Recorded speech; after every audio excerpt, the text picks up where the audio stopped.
holiness. He has a lot of materials, in a sense, and whatever materials that he has, he enjoys them, and he uses those materials to the fullest extent. But at the same time, he can do without any of the materials that he has. So one needs to be able to live with whatever you have. If you have too many things, be able to live with that. If you have too little things, be able to live with that. So that is the quality of a holy person or a master. This is what a master is like. So this is something that we should also strive towards. Can we do it 100% of the time? Probably not, because we are, we have so many. We as ordinary people, can we do it? We are. We have complete faith in the Buddha Dharma, but at the same time, we are not 100% practicing Buddhist. You know what I mean? So we may do our morning prayers and evening prayers, or maybe once in a week or so and so, and then we just, forget it. So for people like us, can we follow these instructions 100% of the time? Probably not. But whatever we can, we must put that into effort. The book I just mentioned, Dodegyen, that's in English is called the Ornament to the Mahayana Sutra. That's by Maitreya. So in this book, it actually speaks about the 10 qualities of a teacher.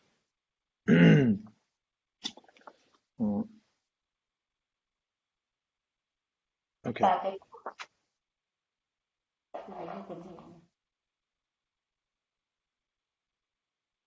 Please go on. Yeah. Now, point number 3 is so okay, maybe the translation here may be a little bit off the mark. So let me just read it let me read it in Tibetan first, just to be sure. Okay, that is the Tibetan. So in English here it says, to be without might, snobbery, and arrogance is the mark of a holy person. Okay, so this needs a little bit of a correction. So what it is saying here is that showing off, right? Let's say if someone is a holy person, usually a lot of holy person or people who are called holy person, they are very highly venerated. Kings venerate to them, then also many influential people venerate and bow down to them. So therefore, in a way, they are very influential themselves. So they have huge influence. So if they use those influences to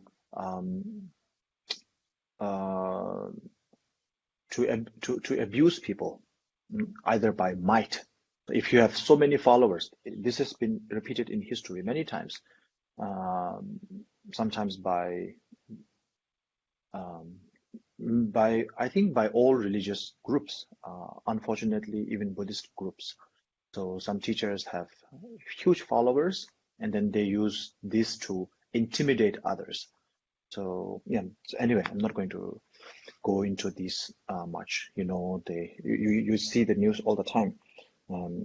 Some of them may not be true, but many of them are actually true. So using your might, using your wealth, using your influence to abuse people. So many people who are in the religious field and also in a high position, they abuse it. So if someone is doing that, if you hear about these kind of situations, then you need to, if you want to take someone as your guru, and if you hear, you need to be, you don't have to be greedy, even for your master, If you want to take someone as your teacher, okay, this is very important. If you want to take someone as your teacher, don't be greedy. You know what I mean here? So I will emphasize this here. By being greedy means most of the time when we see someone who looks very nice, who speaks very softly, and who seems to say a lot of things about a lot of, maybe the books, sutras, tantras, so many things. When someone looks good, we want them to, someone sounds good and someone looks good, we want them to be our teacher. When someone is famous, when someone is speaking very nicely, when someone is looking very good, then we want them to be our teacher. This is actually attachment, greed, not pure faith. So when we want someone to be our teacher so much, this is just like falling in love. So when you really want someone to be our teacher, we don't think twice. When people tell us, okay, this person has some suspicious things, this and here and there, we don't listen to them. We just take that person as our teacher, our guru. And then after 1 year, 2 years, then so many things happen. Abuse, physical abuse, sexual abuse, so many other things happen. So, and sadly, this is a case also in Buddhist circle as well. So first thing, don't be greedy with your teacher. Don't be greedy with your teacher. Because look for the signs of a holy person, as it says here. So if someone is abusing power, or if you hear that such and such holy person has been abusing power, then investigate. Research. Internet is there. You can ask victims and other people. And if you think you still don't believe any of those people, and you still have affinity towards that person to take as your guru, then of course go on, jump in. Otherwise, don't jump in just because that person speaks very nicely and so on and so forth. Yeah. Most of the time, charlatans, fake gurus speak better than real gurus. Yeah. Next, in Tibetan, so pretentiousness, pretense. Pretentiousness in the sense of hiding your faults and highlighting others' faults. So whatever little knowledge or qualities you have, you are highlighting them to everyone, showing that off to everyone. And what little flaws other people has, you are highlighting all of that. What great qualities other people have, you are trying to conceal them, hide them. And what grave flaws and faults you have, you are trying to hide them, conceal them. So this, in modern language, we call it having an agenda. So we have people who do this kind of thing, they always have an agenda. They want to get ahead of someone else. They want to be successful at the risk, at the cost of other people's success. They don't think twice about other people's life or livelihood for them to get ahead. So what little knowledge I have, I show it off to everyone. What grave faults I have, I conceal it to the best I can, so that nobody knows my flaws, faults. And if somebody finds that out, I try to make an excuse to here and there. So if you see something like that, no one can say for 100% sure, but if you see something fishy going on, then you should always investigate. You should always research. So before taking someone as your teacher, I say that all the time. His Holiness always says that listening to Dharma is very, very, very fruitful. One is very fortunate to listen to Dharma. Whenever someone is giving a Dharma talk, go and listen. If you have the time and if you have the, if you can manage it, go and attend the teaching, listen it online, study with books or from anyone. But don't take anyone as your guru yet. Always be skeptical while looking for a guru, while looking for an honorable person, while looking for a venerable person. Number 5 is 자와 가야 따신 젠에 시신도 템베 심버 쳬바니 기부 탐베다. So a venerable person, a holy person, someone who is worthy of veneration, would always analyze before doing something, investigate or analyze, check with alertness, with full alertness, whether one should do it or not. If I do it, what is the benefit? If I do not do it, what is the loss? Then why am I doing this for? Who am I doing it for? Then is it beneficial to myself alone, or it is beneficial to a much larger community, or it is beneficial to a small community or myself, but has an adverse effect on a larger community. So things like that. A holy person or someone who is worthy of veneration will always think twice, check before doing that. Then also keeping mindfulness alert. Yeah. When we tell our children, when we were kids, our parents tell us before crossing the road, look at the right side once, and then the left, and then the right again, and then go. So because we have to be careful, you don't know where the car would come. Sometimes there are crazy drivers out there. So similarly, in the world that we are living in the real world, so many outbursts are there. So we do not know which thing will come in what direction. So we have to be very careful, be alert all the time. And whatever action you take, it has a consequence, good or bad. So one must be wary of that. So whatever move you make it with precision that is backed by sound and thorough contemplation. If someone is doing that, then that person is deemed holy. Oh yeah. Now next is so that means someone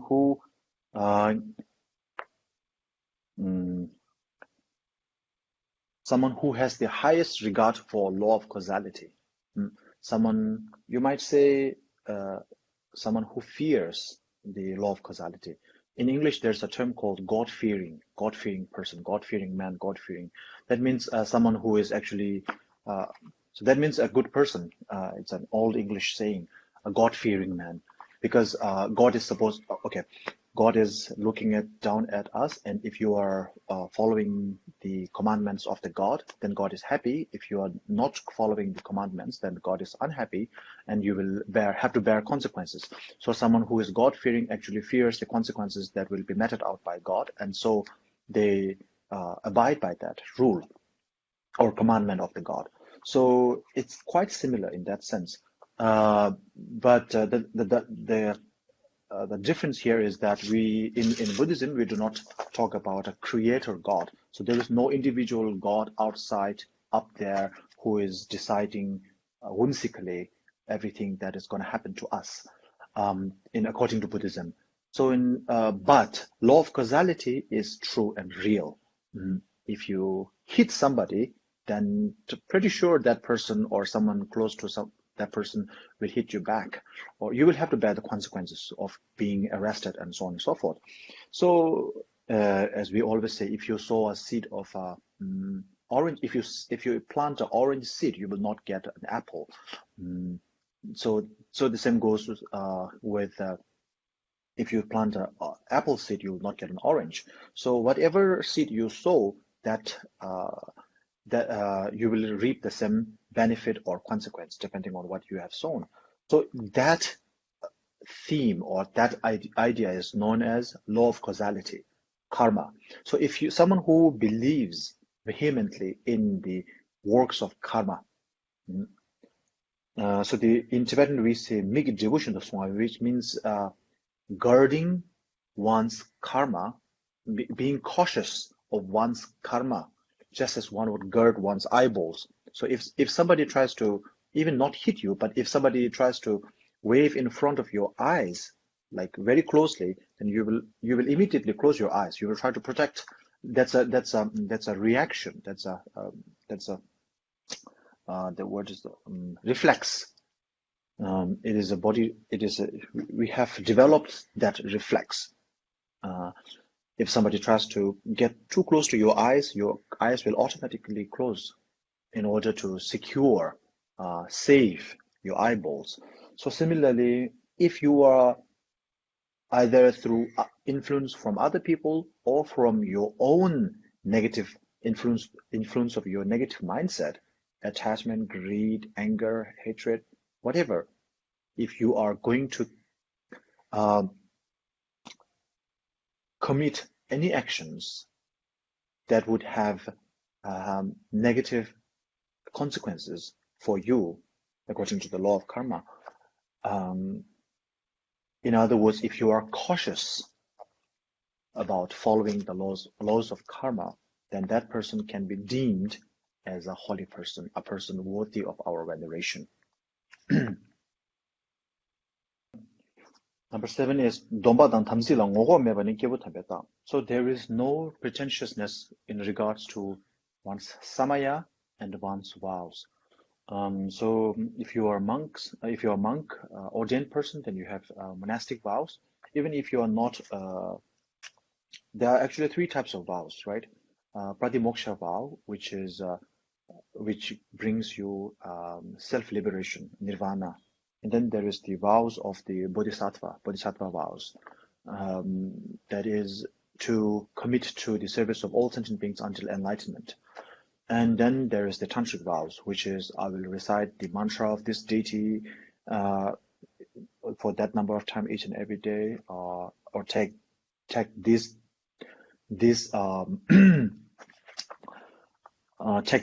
take this deity as my my daily practice. I will take this deity as my daily practice until the end of my until the attainment of enlightenment. So like this, we have commitments, and usually when we say samaya, we are talking about the commitments as spoken in the tantric practices. So we have, if there are people whom we receive tantric initiation together, they become our Vajra brothers. Normally we call Dharma brothers, right?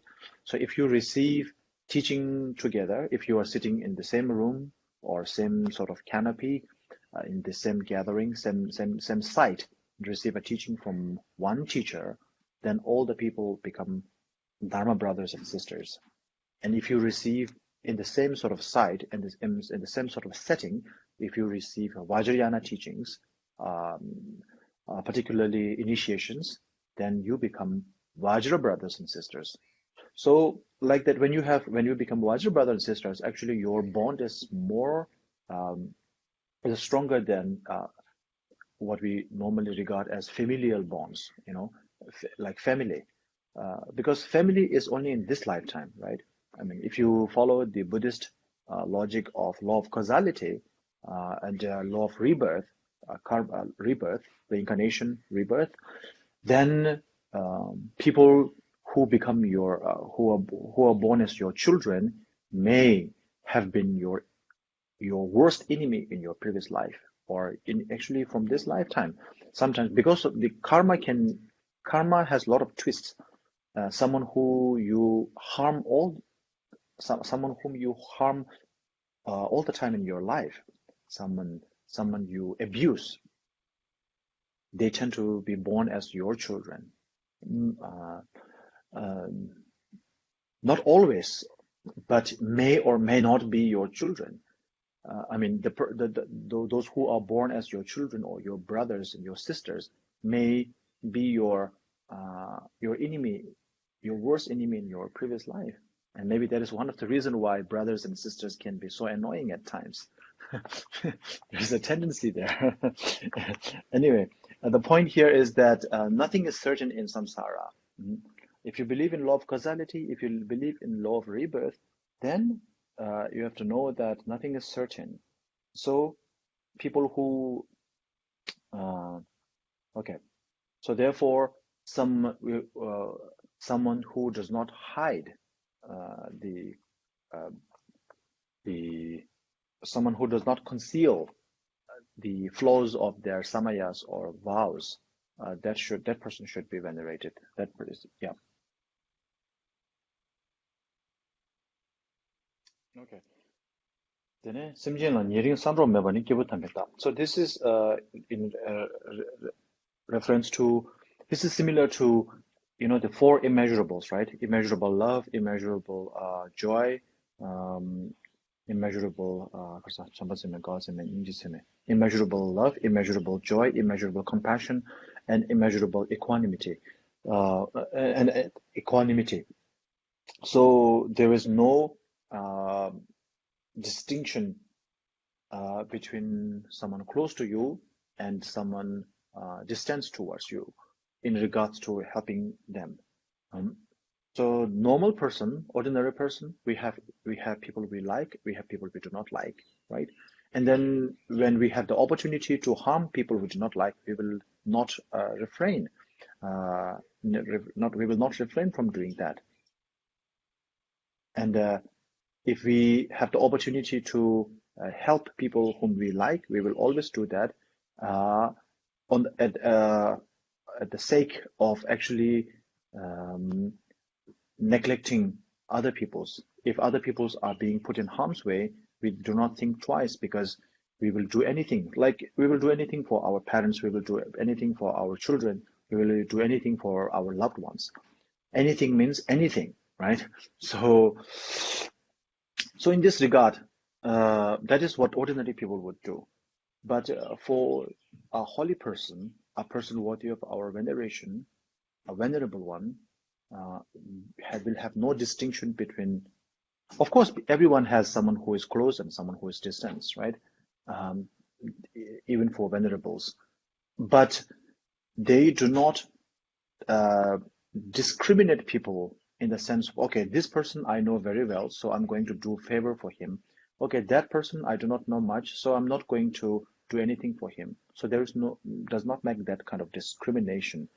So, and here actually in the text, Tibetan text, which is missing in the English, one says there is no closeness and distance made between someone who is become your friend, your new friend, and someone who is your old friend. So many times in relationship, this is what happens. When you know someone recently, then you always say, "Oh, this is such a good person, this and this and that," right? Because the older when you have a relationship, the older the relationship gets, you see the good things as well as the bad things.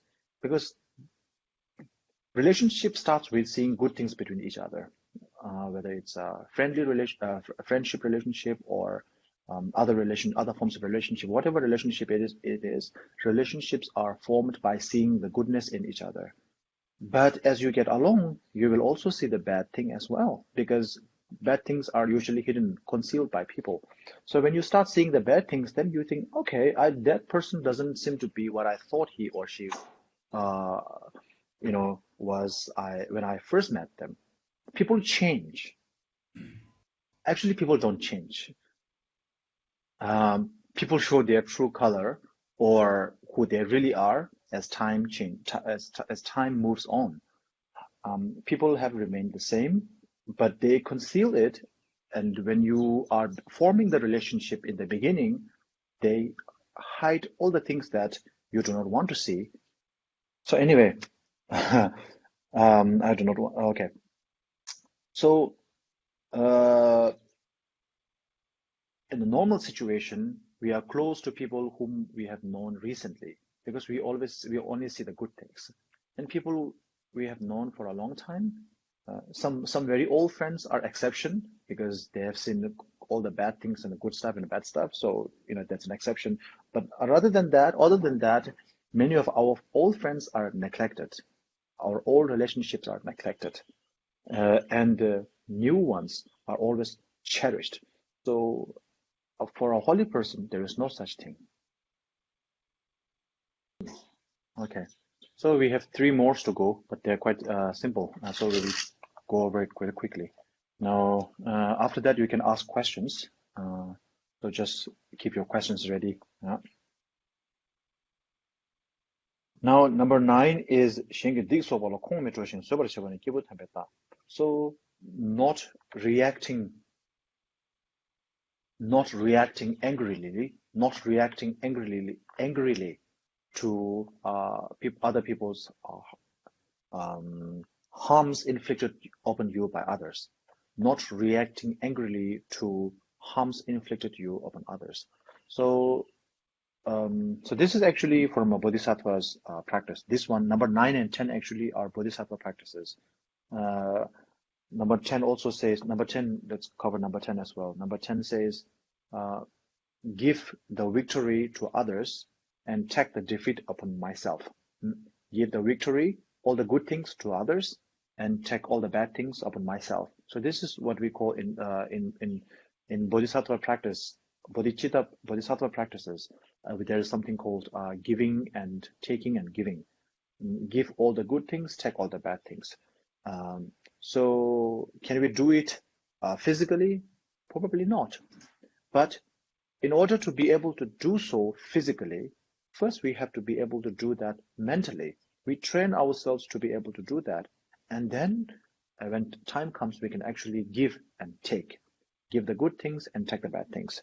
So I said that many times. When we talk about saying taking the bad things and giving the good things, if somebody someone inflicts harm upon you, one should not hate the person, right? Not hate the person, but the actual action of harming you is a negative action. So that action should be reverted. Action should be avoided to the best of one's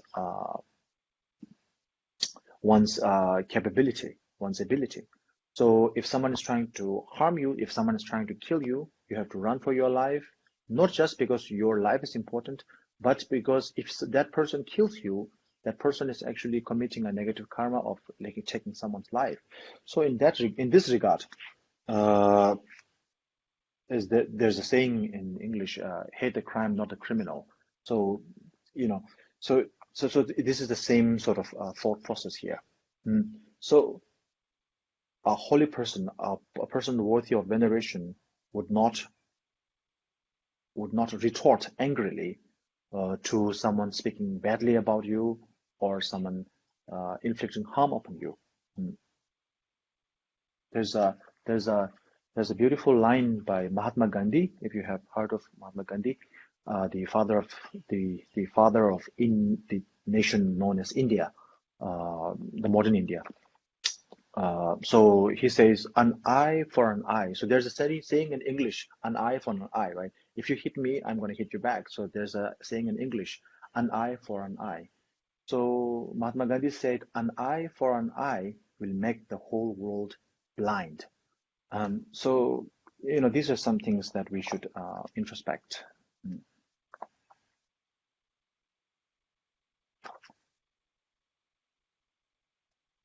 Rinpoche, I don't understand the meaning of eye to eye makes the world blind. Okay, if you take out my eye, I will take out your eye. That means an eye, yeah. Okay, understand. That phrase is an English phrase. So during British rule, so Mahatma Gandhi is actually, he fought against the British. So he was saying, if you follow that line, so he's speaking against violence. He's speaking against violence. He's the most well-known proponent of non-violence, as we know.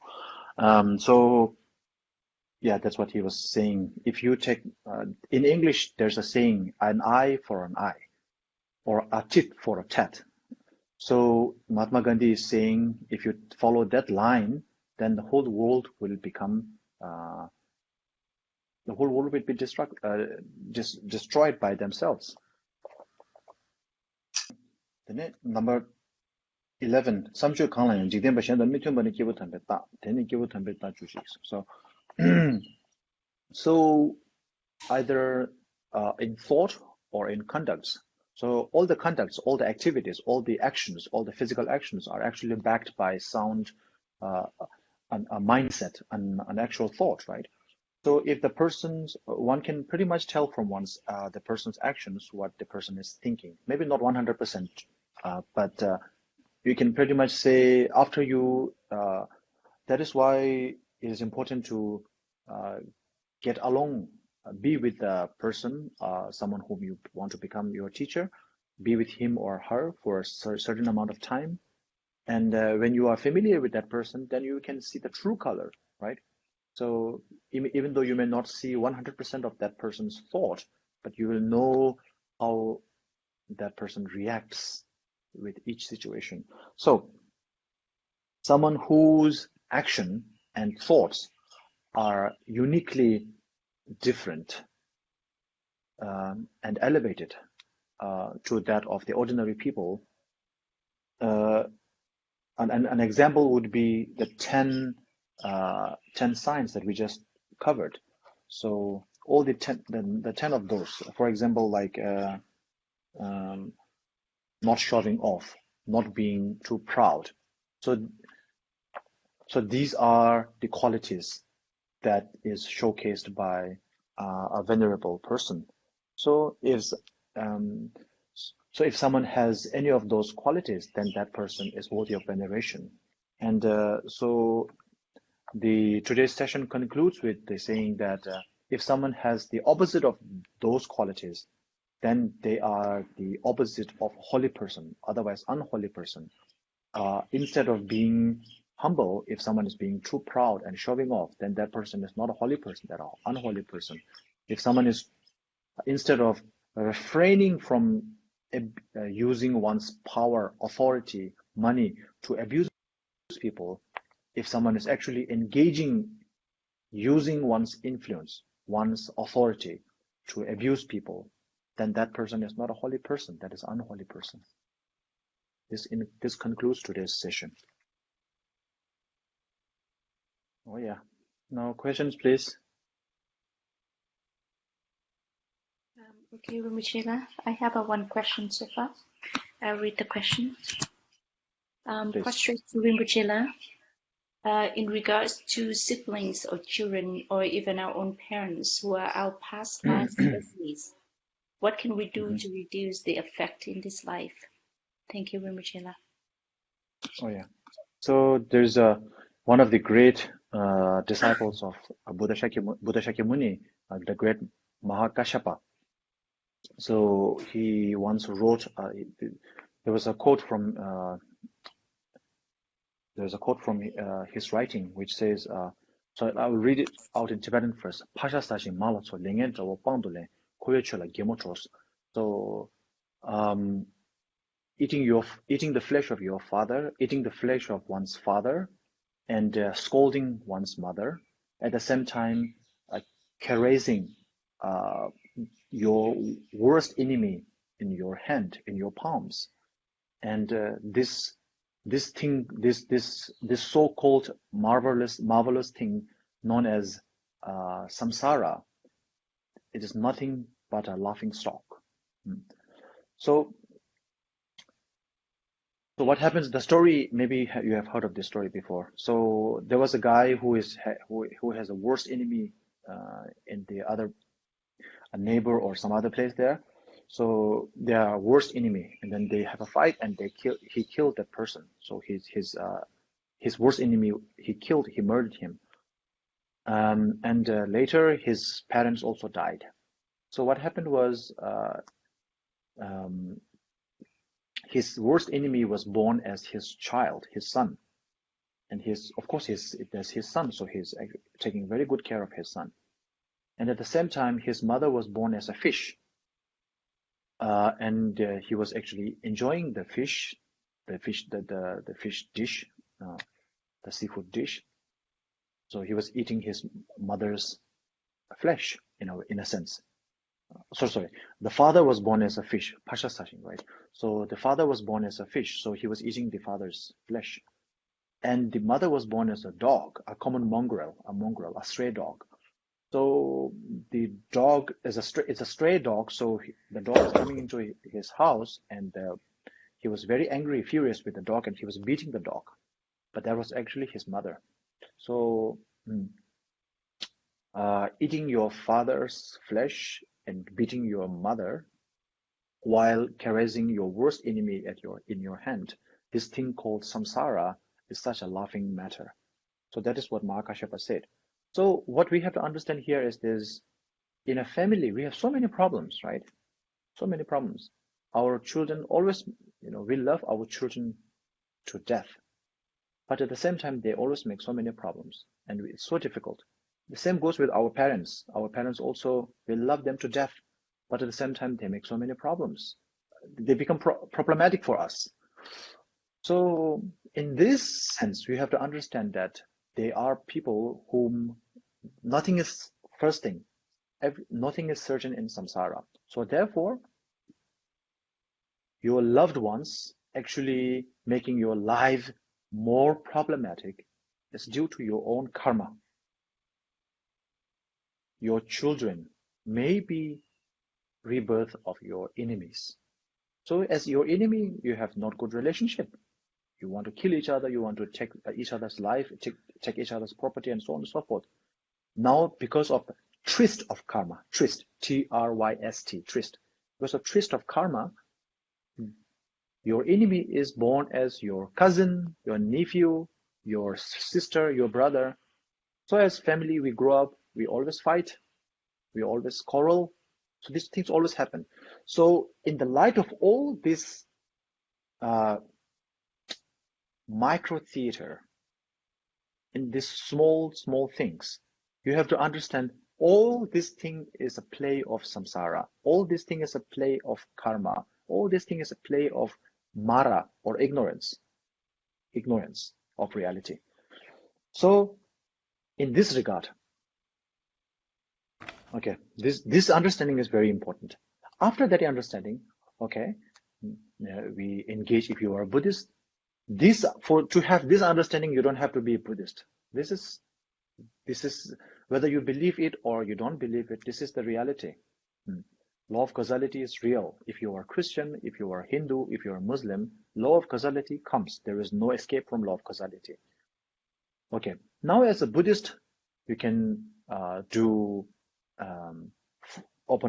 by yourself, you can try to decrease the negative consequences, negative karma, through prostration, through regret,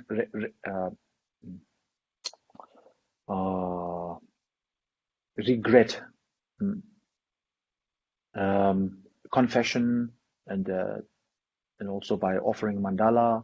So there are so many different things to cleanse your own negativities. And when it comes to your relatives or your children, your loved ones, then you can tell them, you can educate them about these things. And then if they are very small children, you can take them to the temple with you. This is strictly for Buddhist people. So you can take them to a temple, you can take them to listen to Dharma talks and things like that, so that you and the rebirth of your worst enemy are now engaging in something very positive. So you are implanting another seed of karma. And with that twist, you and your children may not be born in the same family. Maybe you will be born in different families, competing families. Maybe the family will be enemies, but you and your loved ones, your children, will become lovers. This happened many times in the history. So like that. So the twist of karma is really mysterious. Yeah.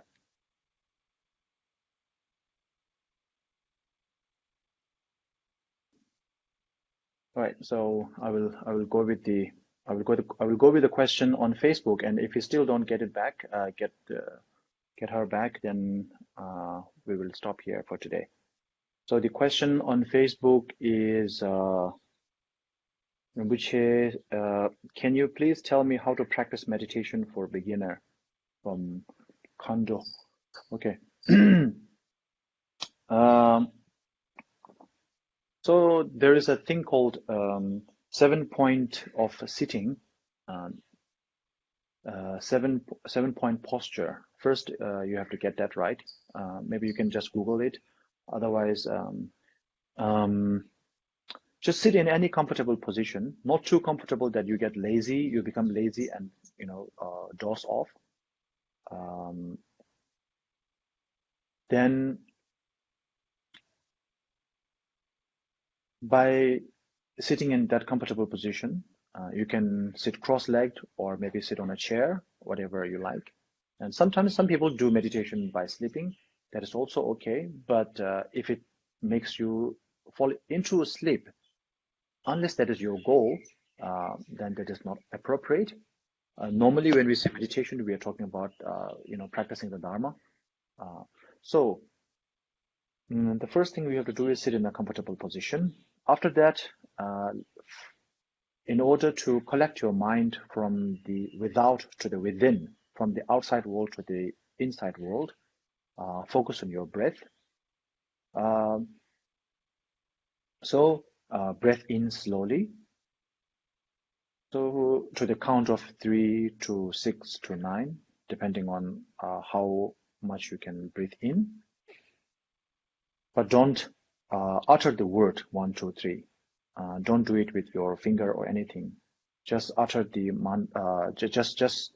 just count the number mentally. And when you are breathing in, be aware that you are breathing in. Then hold your breath for 3 times that of the inhalation. So if you inhale for maybe 6 seconds, then hold it for 9 seconds. So count 9 seconds. 1, 2, 3. So silently count it, and then exhale it.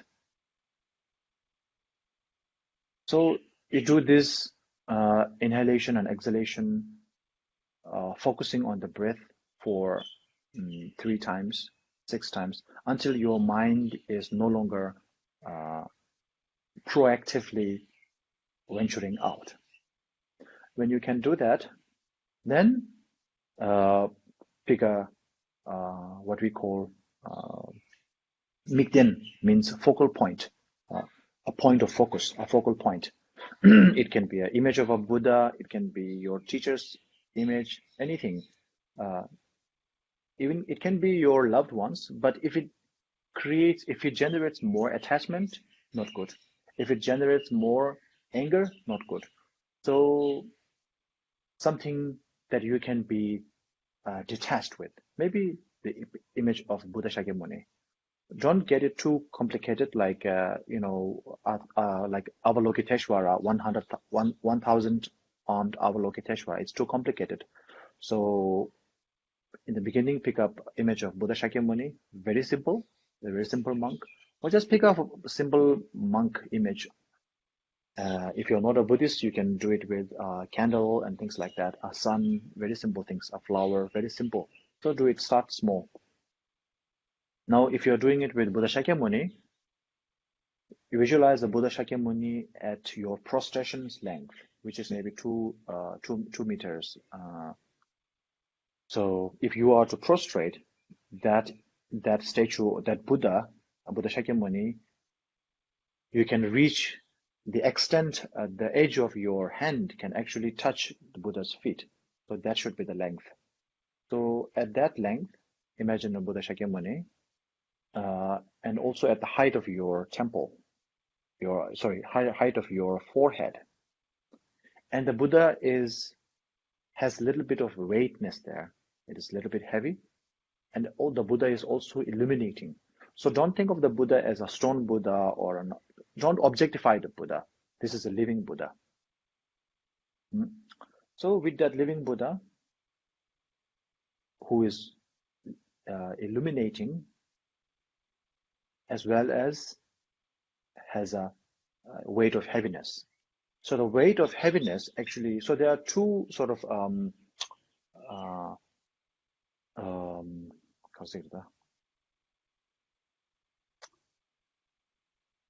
two flaws in regards to meditation.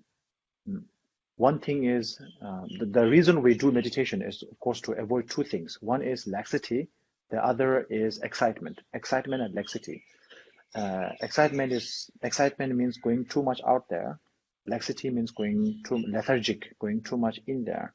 If you become too lethargic, you will fall asleep. If you are too excited, you are not focused. So just like a camera, if you are moving it too fast, you cannot take picture. If you sit still, then you cannot capture. If you are taking a, let's say, if you are taking a video, if it is stationary, then it cannot take. When the subject moves, you have to move with the subject, but at the same time, it has to be stable. So similarly, envisioning a clear Buddha, a very luminous Buddha, will actually help you from laxity.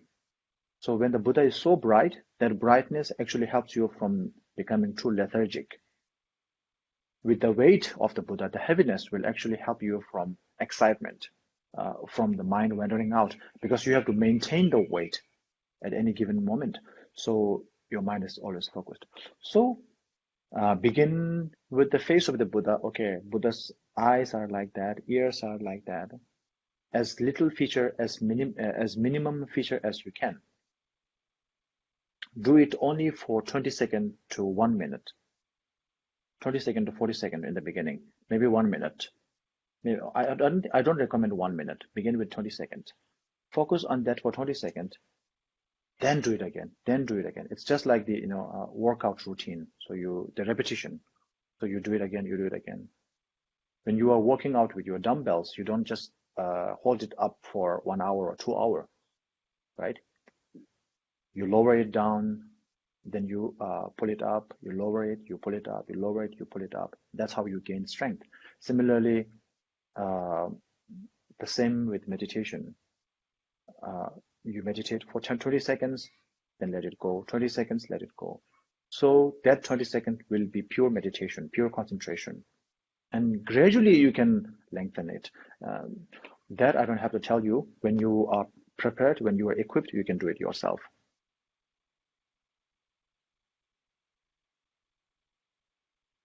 Thank you. Thank you so much. Okay. Do we have one more question? Yeah, would you like to take one more, Rinpoche? We have one more. Sure. Okay, this is the last one then. I'll read it. Prostrate to Rinpoche. Sometimes crying during meditation and feel sad afterwards. Should it be overcome because it seems become negative emotion? Please, may I have your suggestion? Thank you, Rinpoche. Yeah, thank you. So there was a great bodhisattva, very, very, very famous. So his name is Bodhisattva Always Crying. And so he's always crying because he sees the people suffering, and the suffering in the world is never decreasing. So he's always crying. So he's not crying in the sense of being with a self-cherishing thought. Okay, I'm not getting what I want. I'm unable to go forward. I'm not being successful. If you think in that way, you will become depressed, and you will become depressed. You will get stressed out.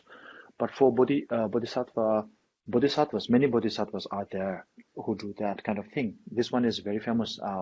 Bodhisattva Always Crying. That's his name. Anyway, so when you cry for the sake of others, when you the mentality is different here. He's crying because he cannot do anything for others. That actually it may seem to freeze you into, it may, even though the crying is same, we have happy tears and unhappy tears. Within unhappy tears, there are two, right? There are two types of tears, happy tears and unhappy tears. Within the unhappy tears, there are two. Unhappy because of bad things happen to you, and unhappy because bad things happen to others that are actually not related to you or anything. So when these actually, even though crying is seen as a weakness and other things, people say, okay, don't cry. But this crying comes, tears comes because when we can no longer hold our emotions. There is certain limit to how much emotion we can hold within ourselves. That varies from person to person. Just because you are crying doesn't mean you are weak.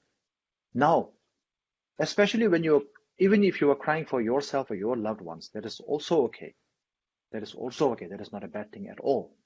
Now, moreover, if you are crying for other people's sake, others, people who are not related to you, people who are not friends with you, other sentient beings, then actually this is you are unable to cup. You are unable to package. You are unable to cup your emotions, because your emotions in English outburst. It's bursting out.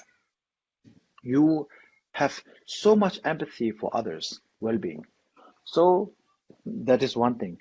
What I'm saying here is crying is not a bad thing. Now, in regards to the question, directly related to the question, during meditation, like when we think of the kindness of our gurus, when we think of the kindness of our parents, when we think of the kindness of people who help us, as well as people who are actually harming us, people who are always trying to destroy us, with a twist of mind, we can actually have compassion for everyone, gratitude for everyone. And then when that comes, there will be another emotional outburst. Why is that person trying to harm me all the time? Oh my God. By harming me all this time, he's accumulating so much negativity. And there's nothing I can do for him because he thinks if I'm doing it to defend myself. Such a pitiful state. So emotional outburst. Oh, my guru was so kind to show me the path, and because of that, I've realized so much. I've reached I've reached up to this much. I'm so grateful to my guru. Emotional outburst. So emotional outburst is natural, and there's nothing to be sad about. So at the end of the meditation, if you had tears during meditation, then don't be sad about it. Don't regret that post-meditation. This is natural. It is all good. Emotional outburst is nothing bad. Rinpoche, we have one more question. Maybe we can wait until next week, or would you like to take it today? Okay. Yeah, I think that's better.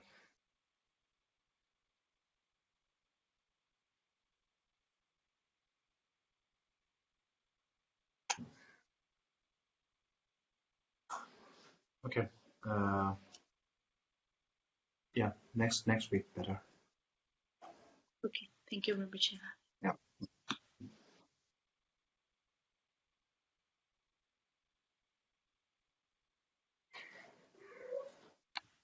Yewan di ye nyor do da lama san ye nzho gyuro nzho wa che kyang ma le ye ye sa lang ge ba e sho chang zhuo sen zhuo ren bo che ma ye ba na ma ye yo ye ba nyang ba ye ba nyang go ne gong do be wo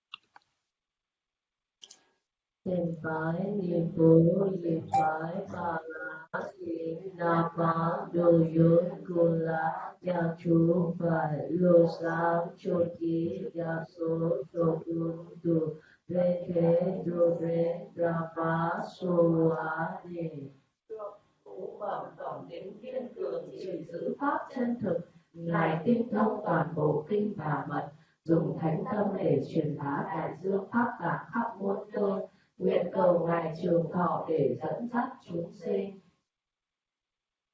Em không lư thầy hướng về pháp thân ta để từ hóa chúng sinh